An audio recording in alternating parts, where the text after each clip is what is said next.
Hi, this is Cassandra. I'm coming back today to talk more about children being inside of cults and everything. I just look around the community, right now, inside of the XJW communities. And it just seems like that we're still dealing with a lot of things that we learn inside of the cult and everything. We all still like really telling on each other and telling on ourselves and just telling things about things that two consenting adults, could do and not talk about, or just handle it between family members. But when you are raised inside of cults and everything, you will begin to think that you have to tell everybody everything. And this is the problem with being raised inside of cults and everything. Not only do you feel bad about the family that you came out of, many people who came inside of the cult, many families that are inside of cults and everything, they have dysfunctions. We all, I mean, this just the world is not perfect, but some people who are really attracted to cults and really stay and stick with cults, they already have problems anyway in their families. And so by the time they take their children and their families and everything and raise them inside of something like the Jehovah's Witnesses, let's just to say, they will, you will be double teamed by your family members and the members inside of the cult. And then when you try to get out of the cult, you will try to run to people who have the same things in common, and they could still have the same characteristics as the family in the cult. So then in your life, you would have a lot of just a lot of things that just don't really make any sense. A lot of things carry out and carry on, when you try to lead a cult. And so this is why I continue to talk about children, because your children are your future. And this is why today you see these a lot of people who get out of cults and everything, they grew up inside of it, but they still are children. They're still children in a way that the cult really still have their minds. And it takes a lot to unlearn and to get away from things that you learned and things that you practiced when you was like one, from between the ages of 1 to 7. It's like you already been kind of formed. And so then if you did still grow up in it a little bit as a teenager and everything, you have a better way to get out of it, but you still are you still are affected really, really deeply by it, because being around it and being people, the little manipulations and everything that people will use. I was thinking about at Jonestown and everything. That's why they took a lot of children and everything over there. By the time that some people didn't want to drink the Kool-Aid or the punch or whatever that they made, but they were forced to go ahead and drink it by gunpoint.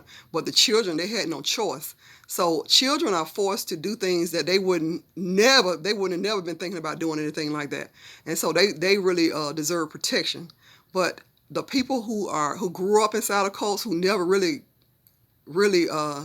gain any really real adulthood when it comes to defending themselves and standing up for themselves, I really, really encourage these people to get some kind of counseling and really to seek out some deep therapy, because many times we're still stuck in childhood. Many times we still are still being very, very affected by the things that we learned in our childhoods. So that's why if I could just say it's the only thing that I really wanted to say about it, because I already grew up in it. I already knew about how it affected people, but I could see that people who grew up inside of the cult as children, as infants, these first, second, third generations, and all the way they call themselves. This is really some curses that needs to really be broken. And so this is what I'm really coming back to say, that if you know that you grew up inside of that and you was raised inside of that, really be careful with your mind, because you will still have those same qualities. You will still have the same ways of dealing with life, that they do even inside the congregations.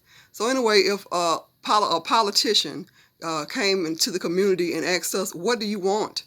What do you want to see happen at the Kingdom Hall for the Jehovah's Witnesses, for the organization? What do you want to see happen? And I would really like to see the protection of children, because when you raise children in there, children will allow people to molest them, mistreat them, treat them any kind of way. They won't be able to stand up for themselves because they're really being double teamed by family members, cult members, society, and everything. So this is what instead of being fighting about who had committed this and did that as adults, I would like to stick to the point of really protecting children and protecting children from things when they grow up inside of it. The fact that they would be the main ones to commit suicide, things like that that affect people who grew up and was raised inside of cults. Let's stick to those points because to adults and everything, when they're really adults, they are free to do the things that they want to do. But we didn't know that because we saw at the Kingdom Hall where when people did anything, they got told on by the father elders and stuff like that. And so this is why we still believe that we could tell on each other and we could still judge each other. Very judgmental, just like the organization. So I want to really encourage us to really have hearts of love. Get ready to really get that healing. Get ready to just show that unconditional love for yourself, really. Then it'll spread out to other people. Anyway, I hope everyone's having a great day. Thanks for watching.